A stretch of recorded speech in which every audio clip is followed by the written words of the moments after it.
My name is Joseph Dow. I'm 42 years old. We are in the city of Orange in the beautiful House of Prayer of the Diocese of Orange, California. My name is Father Patrick Philbin. I am a religious of the Society of Mary. Our headquarters are in St. Louis. I am a missionary. I have worked in Vietnam now for almost 25 years, waiting to return when things settle down as far as the virus goes. Again, I'm 88 years of age, a patient of dialysis, and Zui, or Joseph, and I are old buddies as I knew him from the University of California in Irvine. And I should mention that I'm a regional program manager for the Providence Institute for Human Caring. Father Pat has known my family since the late 90s when I was in high school. Since then, Father, you've journeyed with my family spiritually, including officiating my wedding and baptizing 3 out of 4 of my children. The reason why you couldn't baptize my 4th child was because you were in Vietnam, teaching English to seminarians. Right. And helping the poor and vulnerable there. You're now retired from the chaplaincy, but you are still involved full-time in the ministry in Vietnam. The first time I went to Vietnam was December of 2000. Yes. A young man at the university, Vietnamese, came crying to me that the government was putting a road through the cemetery where his parents were buried. So he said, Father, would you come to Vietnam with me to bless the reburial of my parents?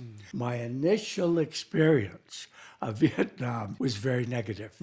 It was noisy, dirty, and I couldn't stand all the motorbikes. Right before I returned, some students came up to me and said, we heard you're a teacher and you teach English.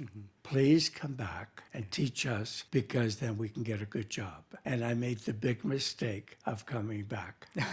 And I've been going back and forth to Vietnam now twice a year for 25 years. You are a Caucasian Irish man who was never exposed to the country of Vietnam before then. I consider myself Irish, Vietnamese, American, but my ancestry really is Irish. My heart is Vietnamese. What has that ministry meant for you in Vietnam since that first visit? It keeps me alive. It keeps me going. Even at 88, on dialysis, I still plan to return to Vietnam as soon as the border opens because I teach first-year seminarians for the Archdiocese of Saigon. Across the street are the cloistered Carmelite nuns. I also teach them. And underground, I bring funds from Vietnamese families here to the poor in Vietnam.